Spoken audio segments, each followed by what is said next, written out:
Hari ketiga dari 30 hari, aku akan cerita bagaimana aku sembuh dari luka-luka masa lalu.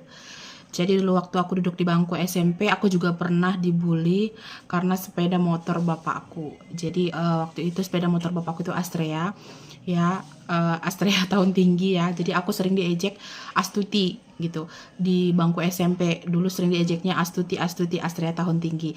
Jadi dulu bapakku itu pernah datang ke sekolah mengantar rapotku, dan di sana aku sudah melihat dari kejauhan bapak datang naik sepeda motor Astutinya gitu, Astreanya gitu kan.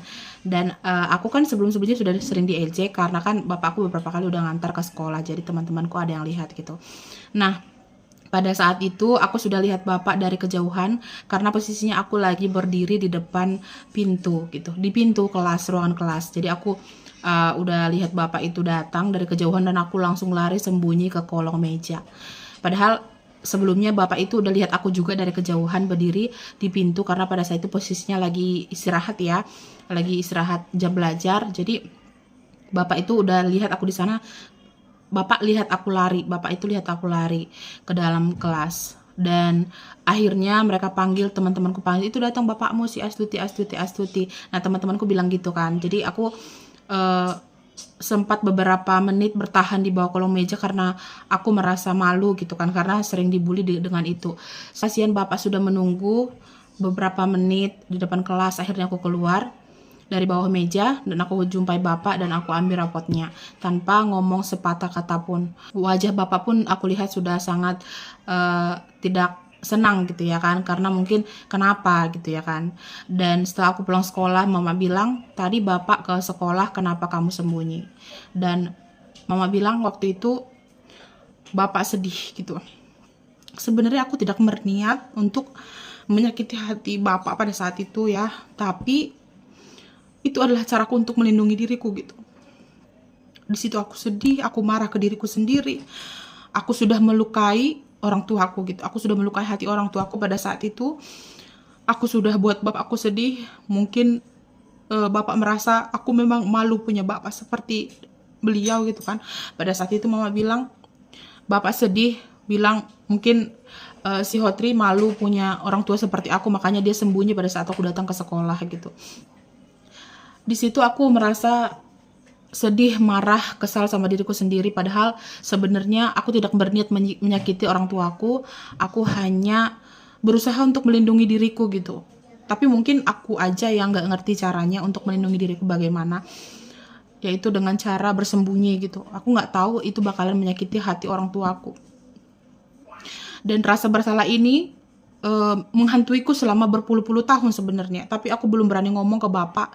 Dan kemarin setelah beberapa puluh tahun aku simpan terus tapi tetap menghantui diriku, akhirnya aku beranikan ngomong ke bapak dan minta maaf ke bapak. Dan aku jelaskan kenapa aku melakukan hal yang seperti itu, dan bapak bilang tidak masalah gitu. Itu adalah caraku untuk melindungi diriku sebenarnya dari orang-orang yang membuli, tidak berniat sedikit pun untuk menyakiti hati orang tua. Itulah dampak dari bullying, menekan. Bullying ini sungguh sangat membuat luka yang sangat amat dalam diri kita gitu, dan bahkan kita bawa sampai kita dewasa gitu. Makanya kalau misalnya kita nggak pintar untuk mengontrol diri kita, mengendalikan diri kita, bagaimana kita menyembuhkan diri kita, ini akan sangat berdampak sampai ke masa depan gitu. Karena bullying ini membuat luka dalam diri kita. Kita yang terluka akan rentan juga untuk melukai orang lain. Jadi dulu juga aku menjadi seorang yang pemarah, gampang tersinggung gitu kan. Aku anti kritik gitu. Kalau misalnya diingatkan entah satu hal, aku tuh nggak terima gitu. Jadi dulu juga keluarga aku itu, orang tuaku, saudara-saudaraku itu menjadi pelampiasan emosi dan amarahku gitu. Kadang-kadang mereka niatnya bagus untuk mengingatkan sesuatu hal, aku jawab dengan marah, aku jawab dengan emosi gitu. Sebenarnya kenapa seorang yang terluka itu cenderung emosian, temperamental gitu kan, meledak-ledak, itu adalah bentuk dia menjaga dan melindungi dirinya gitu, karena sudah sangat terlalu banyak luka yang dia rasakan, sehingga marah adalah salah satu alat untuk dia melindungi dirinya untuk orang lain tidak melakukan hal-hal yang melukai dirinya gitu. Padahal sebenarnya itu adalah salah, tapi itulah yang tidak kita mengerti dan itu yang harus kita mengerti.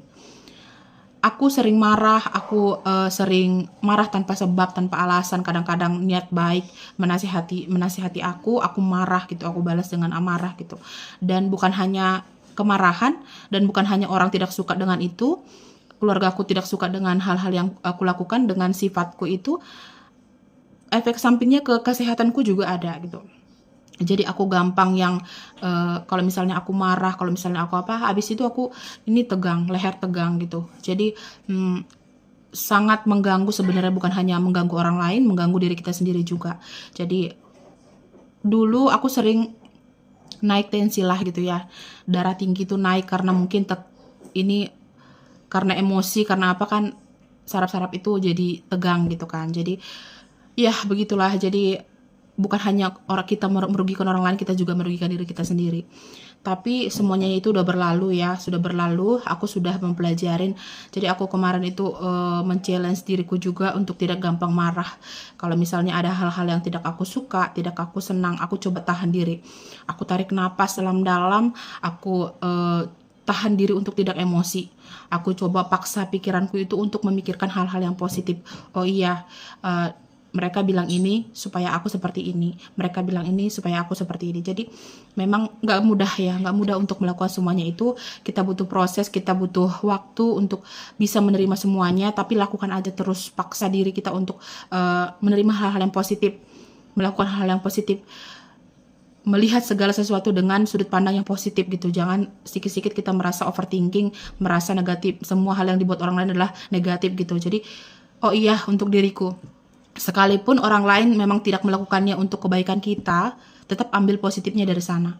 Karena setiap orang yang dipertemukan dengan kita, setiap keadaan ataupun kondisi yang diperhadapkan dengan kita itu memberikan pelajaran masing-masing bagi kita gitu. Tergantung bagaimana kita mengambil atau melihat dari sudut yang pandang yang mana gitu. Jadi kontrol penuhnya ada di diri kita gitu. Sebagaimanapun orang lain untuk menasehati kita, mengingatkan kita, kalau dari kita sendiri nggak mau, itu akan sangat sulit.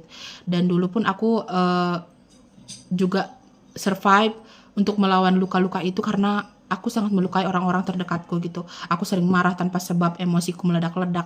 Aku susah untuk mengontrol diri gitu. Jadi itulah cara yang bisa aku bagikan untuk kalian yang mencoba untuk sembuh juga dari luka kalian. Semoga ini membantu. Pikirkan bahwasanya kita berharga, karena emosi ini merusak, bukan hanya merusak pikiran, bukan hanya merusak relasi kita dengan orang lain, tapi juga merusak kesehatan kita gitu. Jadi coba untuk selalu memikirkan hal-hal yang positif.